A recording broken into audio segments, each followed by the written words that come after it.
హల్లెలూయా. Good morning. మేల్కొన్నారా? మరి ప్రభుదినం కదా, ఆయన మందిరాలకు వెళ్ళాలి కదండి. సిద్ధపడుతున్నారా? ఆశ కలిగి ఉన్నారా? దేవుని సన్నిధిలో నిత్యమైన దీవెన ఉన్నది, నిరంతరమైన ఆశీర్వాదం ఉన్నది. మనం రోజు ఆఫీసులకు వెళ్తున్నాం ఉద్యోగాల కోసం, స్కూల్స్కి వెళ్తున్నారు పిల్లలు చదువుల కోసం. బట్ ఆదివారం మనం దేవుని మందిరానికి వెళ్ళేది మన ప్రభువును కలవటానికి, పలకరించడానికి, చెప్పుకోవటానికి, వేడుకోవటానికి. మందిరానికి వెళ్ళక ముందు ఓ చిన్న వాక్య ధ్యానం. ఒకవేళ మీ మందిరం ఉదయమే ఉంటే, మీరు వెళ్ళిపోయి ఉంటే, వెళ్తూ ఉంటే వెళ్ళండి. మొదట మీ మందిరాలకు వెళ్ళండి, తర్వాత వచ్చి మరలా ఈ లైవ్ ప్రోగ్రామ్స్ కూడా మీరు వాక్యాన్ని వినవచ్చు. కొందరికి మందిరాలు లేవు, ఇతర దేశాల్లో ఉన్నవారికి చాలా ఇబ్బందుల్లో ఉన్నారు. అందుకని క్రమం తప్పకుండా ఎడదన ధ్యానాన్ని కొనసాగిస్తున్నాం. చిన్న ప్రార్థన. పరిశుద్ధుడా, ప్రేమగల తండ్రి, నీకు వందనములయ్యా. మరొక ఆదివారం మాకు ఇచ్చావయ్యా. మేమందరము సమాజంగా కూడుకోవాలని, ఈ రోజును పరిశుద్ధంగా ఆచరించాలని, ప్రభుదినంగా ఘనపరచాలని, ఆధ్యాత్మికంగా బలపడినట్లుగా మాకు ఆసక్తి దయచేయము. నీ మందిరాలకు వెళ్ళినట్లుగా, నీ సన్నిధిని పొందినట్లుగా నీ బిడ్డలందరినీ దర్శించమని క్రీస్తు నామములో అడుగుచున్నాను తండ్రి. ఆమేన్. మన శరీరంలో నీటి శాతం తగ్గితే మనకు దాహం వేస్తుందట కదా, సిగ్నల్ ఇస్తుంది శరీరం. నోరెండిపోతుంది అంటే మన శరీరంలో మరి ఉన్న నీటి శాతం, నీరు ఉందండి మన శరీరంలో. నీరు ఉండాలి, లూబ్రికేషన్ కదా. రక్తము నీరు, రక్తం పనిచేస్తుంది, మరి వాటర్ నీరు పనిచేస్తుంది. మనకు దప్పిగొంతుందంటే మనకి ఒక లోటు కలిగిందని అర్థం.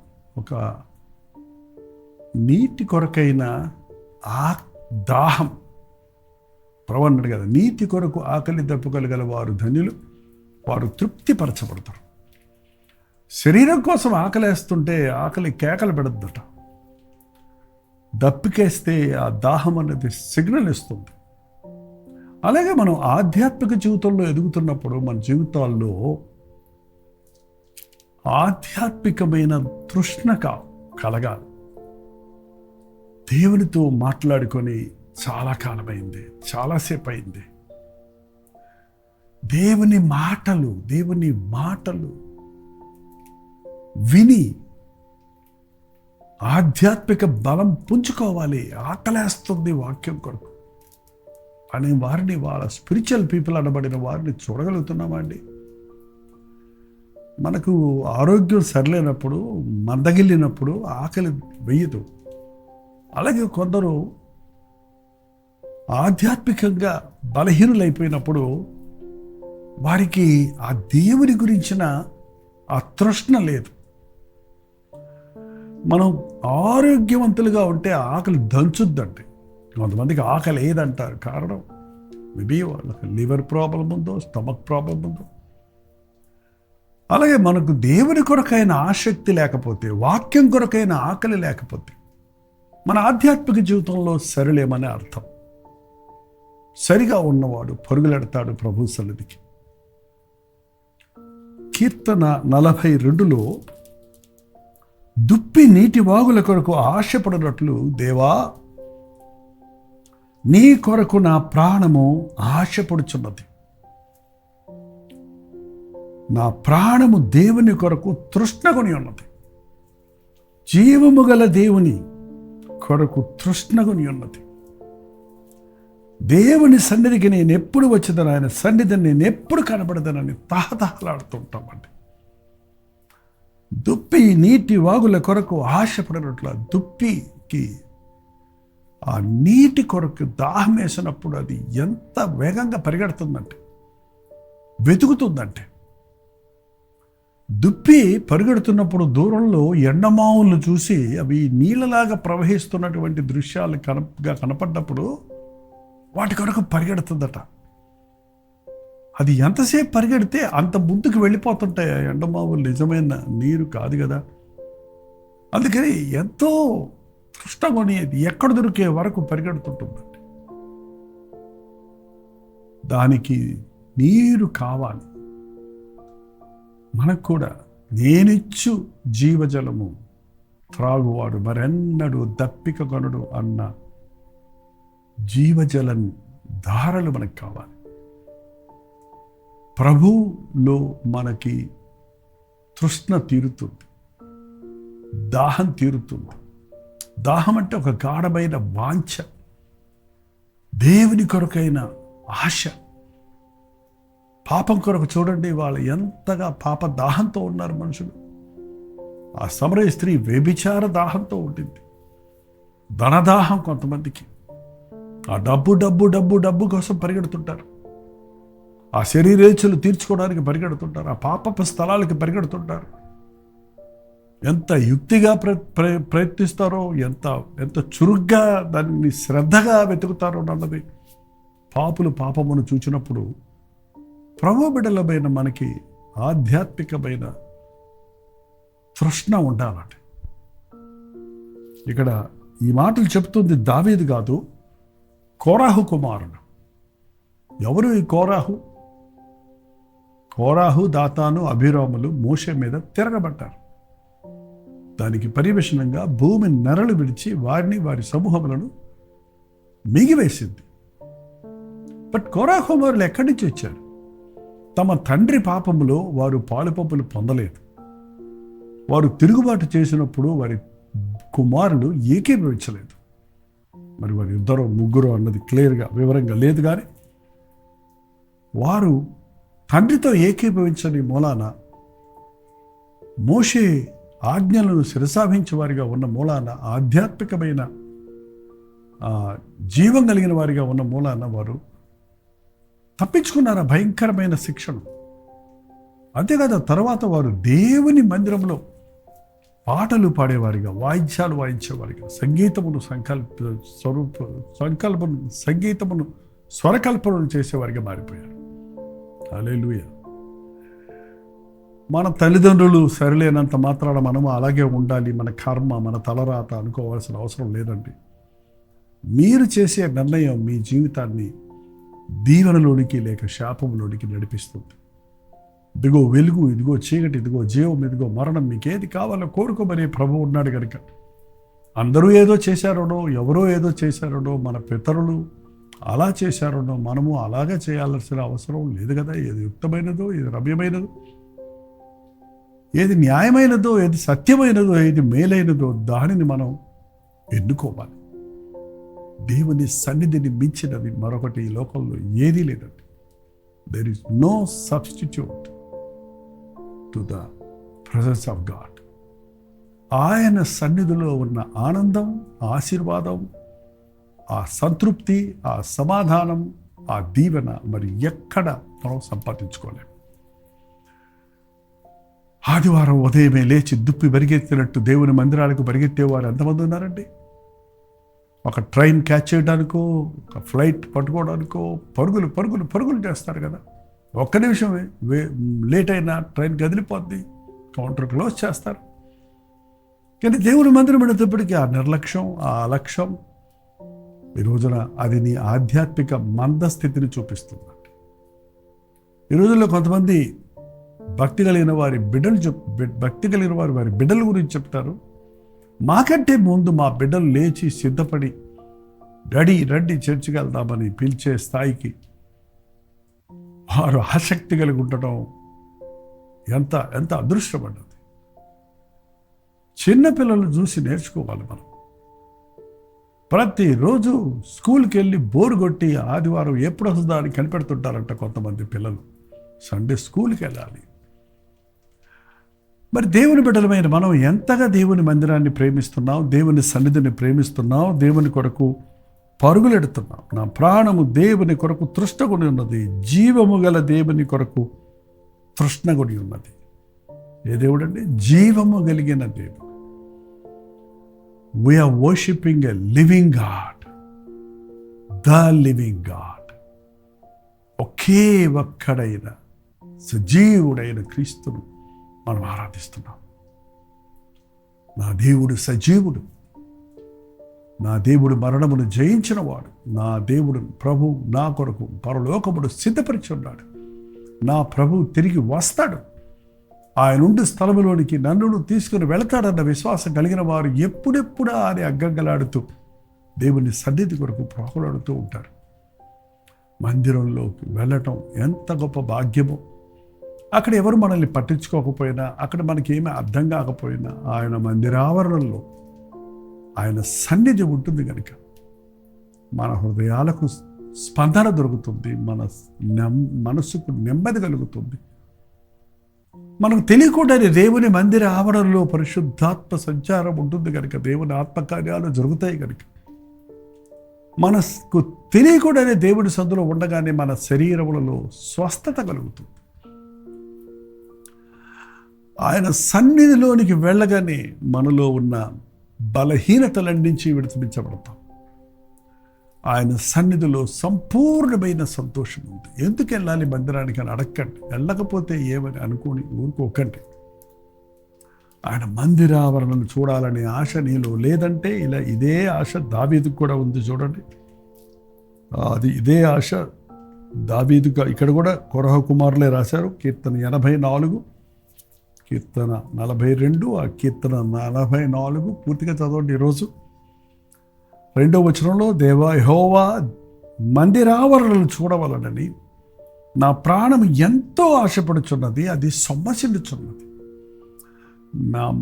నీ మందిరావరణలను చూడవలని నా ప్రాణము ఎంతో ఆశపడుచున్నది, అది సొమ్మసిల్లుచున్నది. జీవము గల దేవుని దర్శించుటకు నా హృదయమును నా శరీరమును ఆనందముతో కేకలు వేయుచున్నవి. జీవము గల దేవుని చూచుటకు, దర్శించుటకు నా హృదయమును నా శరీరమును ఆనందముతో గంతులు వేస్తున్నది. అవునండి, ఒక క్రైస్తవుని జీవితం గంతులు వేస్తూ ప్రభువు కొరకు పరుగులెత్తుతూ ప్రభువునందు ఆధ్యాత్మికంగా ఆదరించబడుతూ బలపడే జీవితం అండి. ఆ శృంగారమును దేవాలయము దగ్గర పడి ఉన్నటువంటి కుంటి భిక్షగా అండి, నజరుడైన యేసుక్రీస్తు నామములో లేచి నడువని చెప్పినప్పుడు వాడు లేచి నిలిచి నడిచి గంతులు వేయచ్చు మందిరంలోనికి వెళ్ళాడు. హల్లెలూయా.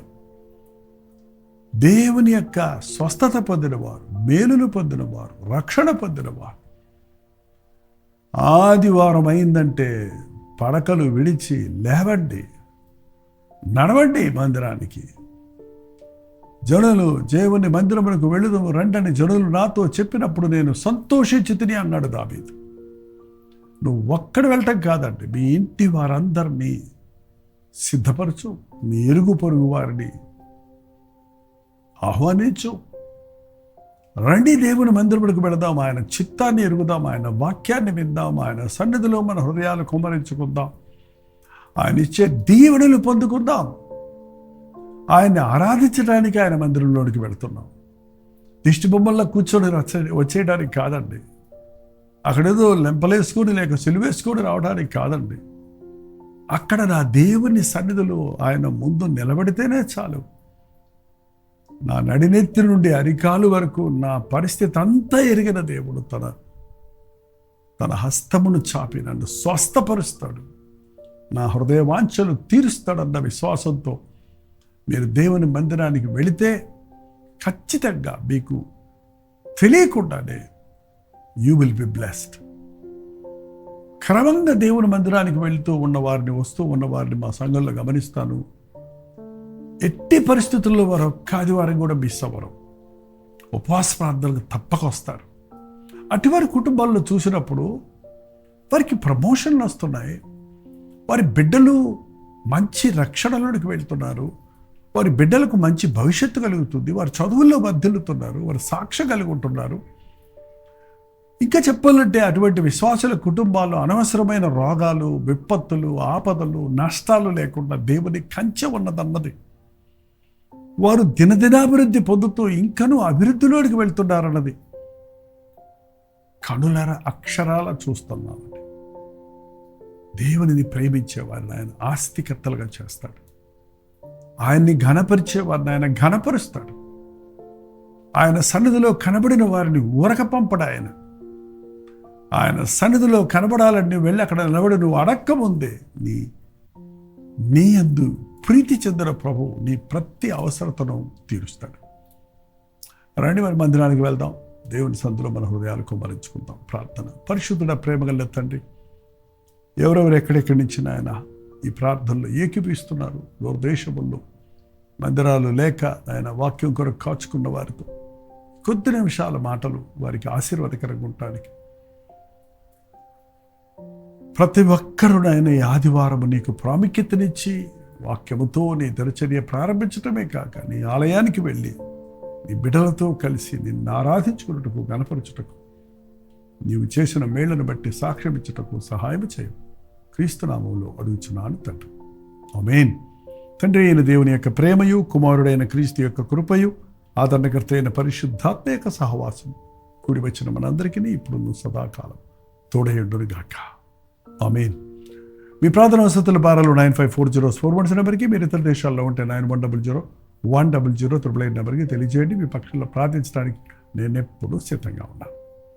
మీరు కూడా ప్రార్థించాలి సుమా. మరి కల్వరి చర్చిలో జరిగే ఆరాధనల్లో మీకు కూడా లైవ్ షేర్ చేస్తున్నాం. టోటల్ 3-4 అవర్స్ ఉంటాయి మా ఆరాధనలు. కానీ ఒక సెషన్ను మీకు మేము టెలికాస్ట్ చేస్తున్నాం. ఎందుకంటే మందిరాలు లేకుండా ఉన్న వారికి అది ఉపయోగకరంగా ఉంది. ఇతర దేశాల్లో మరి తెలుగు ఆరాధన లేని స్థలాల్లో ఉన్నవారు ఎందరో ఉన్నారు. వారి కొరకు ప్రత్యేకంగా మేము భారం కలిగి ఉన్నాం. అలాగే మీరు మీ మందిరాలకు వెళ్ళండి. మందిరం నుంచి వచ్చిన తర్వాత దినమంతా ప్రభువును స్తుతించాలి కదా. తర్వాత మీరు కూడా వీక్షించండి.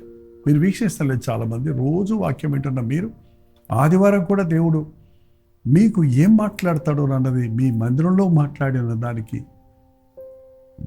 ఇంకా ఎక్కువగా వాటికి జతపరుచుకోవడానికి, ఇంకా బలపరుచుకోవడానికి దేవుడు మళ్ళీ వాక్యం వినడం ఎంతో ప్రయోజనకరం. ఉచితమైతే మధ్యాహ్నం 3 గంటల హెచ్చరిక, అలాగే రాత్రి 9 గంటల కలుబరి ప్రతి తోడిలో మళ్ళీ కలుసుకుందాం. అంతవరకు దేవుని మహాకృప మీ తోడేలుగాక.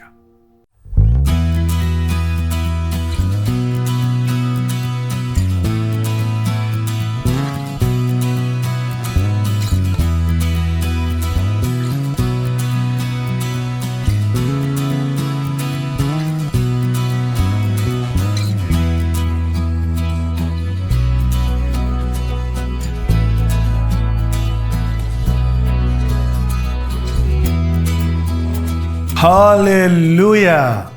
బెంగళూరు పరిసర ప్రాంతాల్లో ఉన్న వారికి శుభవార్త. ప్రభుత్వమైతే ఆగస్టు 15వ తారీఖు 1 డే గెట్ టుగెదర్ను అండ్ యూత్ మీటింగ్ని బెంగళూరులో ఏర్పాటు చేస్తున్నాం. మధ్యాహ్నం 2 గంటల నుంచి 6 గంటల వరకు యవ్వనస్తుల కొరకు ప్రత్యేకమైన యూత్ సెషన్ ఉంటుంది. యవ్వనస్తులందరూ తప్పక రండి, పెద్దవాళ్ళు కూడా రావచ్చు. ఇది మీకు ఎంతో ఉజ్జీవకరంగా, ఆశీర్వాదకరంగా ఉంటుంది. మీ సమస్యలు తీర్చుకోవడానికి, మీరు ఆధ్యాత్మికంగా ప్రభువుకు సాక్షులుగా జీవించినట్లు దేవుని సన్నిధిలో ఆయన బలమును పుంజుకోవడానికి మీకు ఎంతో ఉపయోగకరంగా ఉంటుంది. యవ్వన బిడ్డలారా తప్పకుండా రండి, ఆధ్యాత్మిక బలాన్ని పుంజుకోరండి. 6 గంటల నుంచి 10 గంటల వరకు 2వ సెషన్ ఉంటుంది. ఈ 2 సెషన్స్లో మీరందరూ పాల్గొని దైవాశీర్వాదాలు పొందాలని, మిమ్మల్ని ముఖాముఖిగా చూసి మీకోసం వ్యక్తిగతంగా ప్రార్థించాలని ఆశపడుతున్నాను.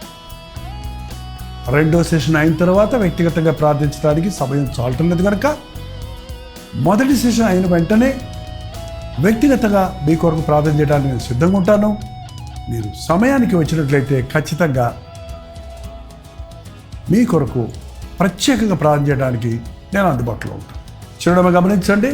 Hudson community centre, CSI compound, opposite to Mitralaya girls high school, near corporation circle, Bengaluru. ఇంకా విషయమై మీకు వివరాలు కావాలంటే 9884707779 లేక 988480 777 అనే నంబర్లకు మీరు కాల్ చేయండి, లేకపోతే వాట్సాప్ మెసేజ్ పెట్టండి, లేదా 954041 నెంబర్కి వాట్సాప్ పెట్టండి. తప్పక వస్తారు కదా.